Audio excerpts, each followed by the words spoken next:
बिस्मिल्लाहिर्रहमानिर्रहीम। अस्सलाम वालेकुम।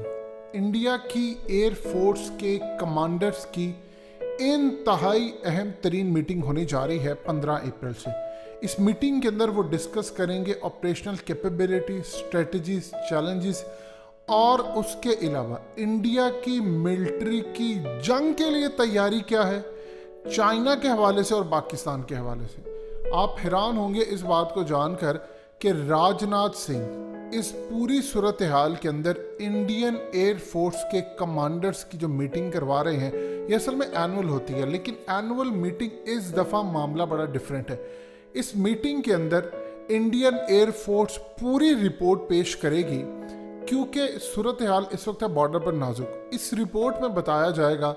मजीद डिस्कस करने से पहले इस वीडियो को लाइक करें, हकीकत टीवी को सब्सक्राइब करें और बेल आइकन पर ज़रूर क्लिक करें कि हमारी कैपेबिलिटीज़ क्या है। इंडिया अगर लड़ाई होती है तो चाइना के साथ कितने दिन तक जंग कर सकता है, कन्फेडरेशन का मामला क्या है, कितने दिन तक कितने उनके पास हथियार हैं, उनको बैकअप में क्या चाहिए, क्या नई चीज़ें चाहिए अगर इस सूरत हाल में चाइना के साथ मामला ख़राब होते हैं। असल में चाइना ने चूँकि इस वक्त पूरी तरह इंडिया की गर्दन दबोच ली है, और हकीकत टीवी ने आपको बताया कि यूएस इंटेलिजेंस काउंसिल की जो रिपोर्ट थी उसको आप नज़रअंदाज ना करें, जिस रिपोर्ट में कहा गया है कि पाकिस्तान और इंडिया की जंग होगी, दोनों ममालिक नहीं चाहेंगे लेकिन एक गलत फहमी पर जंग मबनी होगी। इस लेवल की अगर कोई रिपोर्ट पेश करे तो इसका मतलब ग्रैंड प्लान उनके पास है, और इसी में बताया गया है कि चाइना और इंडिया की भी जंग होगी। लिहाजा इस पूरी सूरत हाल को आप समझें।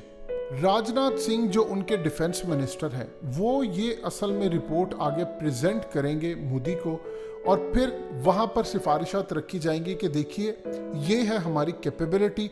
एयर फोर्स बता रही है कि अगर पाकिस्तान से जंग होती है तो हम ये स्ट्रेटजीज अपना सकते हैं, हम इतना नुकसान कर सकते हैं, इतना हमारा नुकसान हो सकता है, और ये तमाम चीज़ें। अब आप एक चीज़ समझ लें कि इंडिया की जितनी असेसमेंट है वो बड़ी गलत होगी, पाकिस्तान के हवाले से भी, चाइना के हवाले से भी।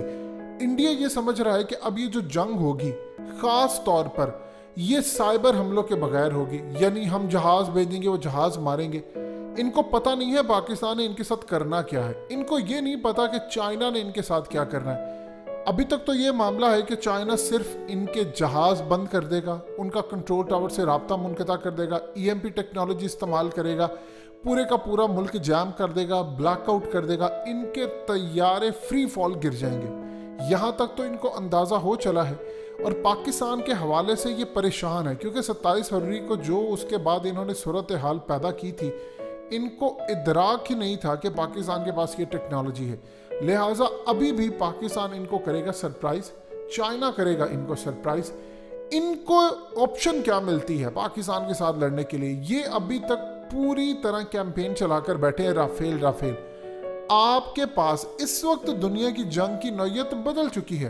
पाकिस्तान के पास इवन के 1960 की दहाई के भी तैयारे हों, इंडिया के पास चाहे दुनिया के लेटेस्ट F-35 इसराइल वाले अपग्रेडेड क्यों ना हो, फर्क नहीं पड़ता। अब चीजें खतरनाक हो गई। आप जितना मर्जी महंगा तैयारा ले, अगर टेक्नोलॉजी आपकी ब्लैकआउट कर दे और आपका टावर से राब्ता मुनक़ता कर दे, आपके तैयारों का पूरा सिस्टम ऑफ कर दे, तो फिर आप राफेल ले आए, फिर आप जो मर्जी ले आए, कतन कोई फर्क नहीं पड़ता। अब असल में दो तरह की रिपोर्ट पेश होगी। एक तो इंडियन एयर फोर्स अपनी कैपेबिलिटी बताएगी कि देखिए हम यहाँ तक जा सकते हैं, आपने जो अब धमकियाँ देनी है, जंग का स्टैंड करना है, आपने अमेरिका से बात करनी है, जो भी करना है वो आप हमारी इन रिपोर्ट्स के ऊपर करिएगा। पाकिस्तान के हवाले से हम इस हद तक जा सकते हैं, हम ये कर सकते हैं, ग्राउंड पर आपने क्या करना है, बाकी क्या सूरत हाल होगी, ये सारे आप जानें। इसके बाद इस मंथ के आखिर में इंडिया की आर्मी के कमांडर्स, जनरल्स, उनका भी इजलास होने जा रहा है, उसमें भी फैसला है। सो लिहाजा इस पूरी सूरत हाल में देखिए जो भी है, एयरफोर्स ने तो चीज़ें एग्जीक्यूट नहीं करनी तो आर्मी चीफ ने होती है, और बिपिन रावत जैसे, यकीन कीजिए अक्सर औकात हम लोग समझते हैं ये अल्लाह की बड़ी करम नवाजी हो गई है कि 27 फरवरी को आपने बिपिन रावत को नहीं मारा। इस शख्स का इक़्तिदार में रहना, इस शख्स का चीफ ऑफ डिफेंस स्टाफ बने रहना पाकिस्तान के लिए बड़ा खुशाइंद है। देखिए इस शख्स की वजह से इंडिया अभी तक एडवांस नहीं हो सका। वही पुराने तौर तरीके 2008, 2000 कि जी हम पुराने तरीके से धमकियां देंगे। ये शख्स जितनी देर रहेगा इक़्तिदार में, यानी जितनी देर तक ये चीफ ऑफ डिफेंस रहेगा, पाकिस्तान को फ़ायदा है। इंडिया अपने आप को एडवांस नहीं कर रहा, पाकिस्तान ने कर लिया है। अब ये रुकावट बना हुआ है। अब वहाँ से उनकी नेवी का जो चीफ है वो कहता है कि हमें एडवांस टेक्नोलॉजी चाहिए, हम नहीं मुकाबला कर सकते चाइना का। ये आगे से कहता नहीं, बजट नहीं है, तुम्हें ज़रूरत नहीं है। इसी तरह इंडिया की एयरफोर्स का भी यही हाल है। असल में ये शख्स वहाँ पर रहकर डिवीजन पैदा कर रहा है। हमारे लिए ये बहुत फ़ायदेमंद है, चाइना के लिए तो बहुत ही फ़ायदेमंद है। लिहाजा इस पूरी सूरत हाल में हम चाहते हैं बिपिन रावत रहे। इवन कि हम तो चाहते हैं कि अगले 3-4 साल इसको कोई भी शख्स ना हटाए, क्योंकि इसका यहाँ पर रहना, असल में तो ये आइडियोलॉजी मोदी की जो हिंदुत्व वाली है उसको लेकर आगे चल रहा है। अदरवाइज कोई ऐसी सूरत हाल नहीं। इसका इक़्तिदार में रहना पाकिस्तान के लिए बड़ा फ़ायदेमंद है। इंडिया अपने आप को एडवांस नहीं कर रहा, साइबर हमलों के हवाले से हो या कुछ भी हो। देखिए, ब्लैकआउट टेक्नोलॉजी तो अब चलेगी। आप देख लें ईरान के अंदर क्या सूरत हाल हुई है।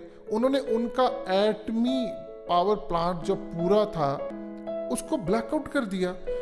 अब इसराइल के पास छुपी टेक्नोलॉजी है। देखिए, पाकिस्तान ने, आप कभी गौर करेंगे कि आप एक मुहावरा ज़रूर सुना होगा, a man known by the society he keeps. इंसान अपनी सोबत से पहचाना जाता है। आप जिस तरह के होते हैं, आपके फ्रेंड्स भी वही होते हैं। कोई भी इंसान आपको देकर जज कर लेगा कि आपके कितने दोस्त हैं। अगर आप खुद अमीर हैं तो आपकी गैदरिंग भी अमीरों वाली होगी, आप एवरेज हैं। ये तो एक पूरी दुनिया के अंदर नफसियाती हरबा है। आप गौर करें, काफ़ी अरसे से गौर करें कि पाकिस्तान जब से चाइना के साथ एक हुआ है, हमने भड़के मारना बंद कर दिए। अब गौर करें इस चीज़ पर। आपकी एयरफोर्स भड़के नहीं मारती, आपकी आर्मी नहीं मारती, आपके इंटेलिजेंस इदारे चुप हैं। हम लोग इंडिया की तरह कोई भड़के नहीं मारते, हम खामोश हैं। ये स्ट्रेटजी हमने चाइना से सीखी है। यानी ये इस तरह की स्ट्रेटजी है कि आप पूरे का पूरा समंदर पी जाएं, लेकिन आपके होंठ खुश्क रहने चाहिए, पता ना चले किसी को कि आपने किया क्या है। ये स्ट्रेटजी चाइना से हमने सीखी। चाइना इतनी आगे निकल चुका है टेक्नोलॉजी में, अभी तो ऐसी ऐसी टेक्नोलॉजी उसने जंग के अंदर मुतारिफ करवानी है जिससे आप सोच भी नहीं सकते। अमेरिका को पता भी नहीं चलेगा, ऐसी ऐसी रेज वो छोड़ेगा। अमेरिका को इदराक ज़रूर है, लेकिन अभी कोई गुफ्तगू करने को तैयार नहीं। पाकिस्तान ने भी ऐसी चीज़ सीखनी है जो जब चाइना रेज छोड़े तो अमेरिका के एयरक्राफ्ट कैरियर जिस तरह तबाह हो जाए, हमारे पास भी ऐसी चीज़ें हैं और बहुत सारी चीज़ों पर हम काम करें। हमने अब खामोशी इख्तियार कर ली। इससे फ़ायदा क्या होता है? इससे फ़ायदा ये होता है कि दुश्मन आपकी स्ट्रेटजी को समझ नहीं पाता।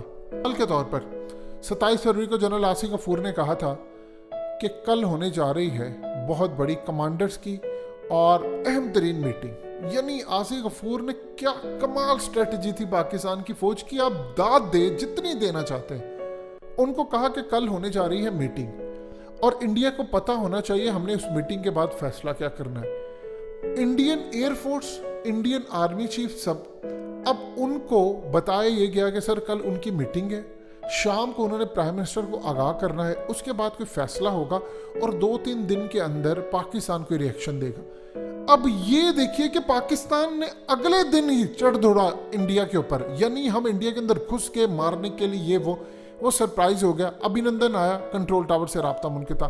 इसको कहते हैं स्ट्रेटजी। ये कमाल स्ट्रेटजी थी। इंडियन एयरफोर्स जितनी मर्जी रिपोर्ट दे ले, इनके साथ जो हशर होगा वो आप देखिएगा।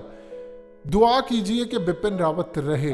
ये जितनी देर रहेगा इंडिया टेक्नोलॉजी में कम से कम डिफेंस के मामले में पीछे रहेगा। इसका अल्टीमेटली फ़ायदा पाकिस्तान को होगा। दोस्तों, हकीकत टीवी को सब्सक्राइब करना मत भूलिए। वीडियो को लाइक करें, शेयर करें और कमेंट सेक्शन में अपनी राय का इजहार ज़रूर करें।